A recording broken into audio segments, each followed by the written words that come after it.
चंद्रपुर ग्रामीणों और बजरंग दल ने नाकाम की गोवंश तस्करी की बड़ी कोशिश। चालक फरार। चंद्रपुर दातला गांव। चंद्रपुर के रामनगर थाना क्षेत्र में स्थित दातला गांव के पास सोमवार को ग्रामीणों और बजरंग दल के कार्यकर्ताओं रेगन कृष्ण राव गातोड़, अजय तुलगीराम तोड़कर, अमित रूपलोत्तम जोगी ने मिलकर गोवंश तस्करी की एक बड़ी साजिश को नाकाम कर दिया। एक तस्कर अवैध रूप में गोवंश को जिले से बाहर ले जाने की फिराक में था, जिसे रंगे हाथों पकड़कर पुलिस के हवाले कर दिया गया। हालांकि वाहन चालक मौके से फरार होने में कामयाब रहा। सूत्रों के अनुसार सोमवार को गांव वालों को कुछ संगीत गतिविधियां दिखाई दी, जिसकी सूचना उन्होंने तुरंत बजरंग दल के कार्यकर्ताओं को दी। सूचना मिलते ही बजरंग दल के कार्यकर्ता मौके पर पहुंचे और ग्रामीणों के साथ मिलकर तस्कर को रोकने का प्रयास किया। इस दौरान कुछ समय के लिए हंगामा भी हुआ, लेकिन ग्रामीणों की मुस्तैदी और एकता के आगे तस्कर के मंसूबे कामयाब नहीं हो सके।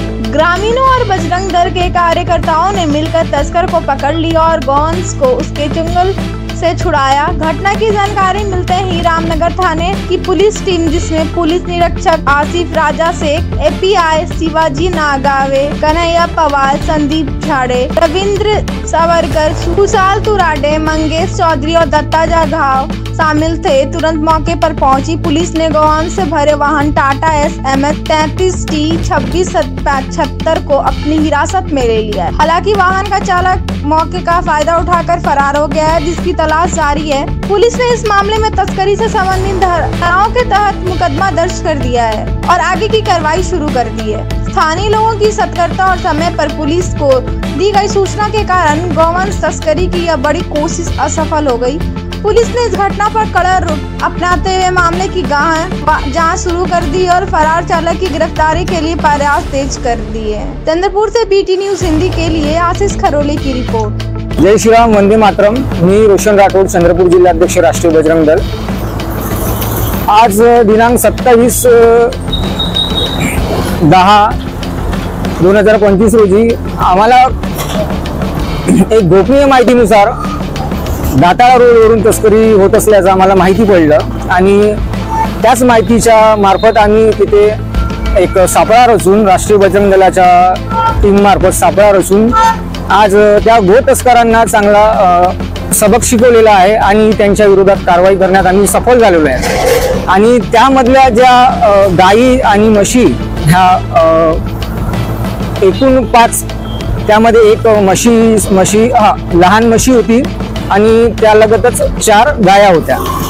त्याच आम्ही उद्देशानं त्या गायांना प्यार फाउंडेशन इथे पाठवण्यात आलं।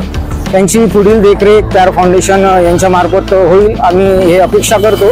आणि आमचं प्यार फाउंडेशन म्हटलं तर आम्ही निगडीत आहोत। कुठला पण प्राणी असो, कुठला पण पक्षी असो, त्यांना सुव्यवस्था देणं आणि त्यांची देखरेख करणं हे प्यार फाउंडेशन एक धर्मसेवा म्हणा किंवा एक समाजसेवेसारखं एक प्राणी सेवा म्हणा, अशा मार्फत तो पण एक चांगला संदेश पोहोचवतो।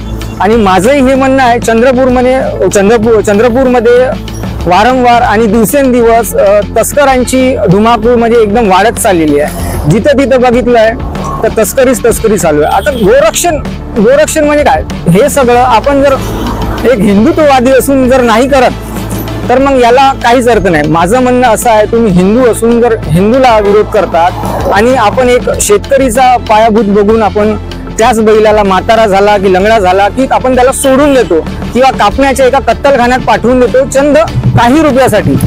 माझी विनंती आहे की शेतकरी बांधवांना कुठलाही असा म्हणजे एक पाप न करता, आता तुम्ही एक उदाहरण, तुमचा मुलगा असतो त्याला ऍक्सिडेंट झाला किंवा तुमची आई आहे ती बिमार झाली तर तुम्ही विकता का? माझा हा प्रश्न आहे। तुमच्या मुलाला कुठे कापण्यासाठी विकता किंवा तुम्ही सोडून देता का? असंच तो प्राणी एक जीव आहे, त्याला पण जीव आहे। तर तसंच माझं पुढे असं म्हणणं आहे, मला कुणाचं मन दुखायचा उद्देश नाहीये, मला हाच एक मेसेज पोचवायचा आहे। जय श्रीराम।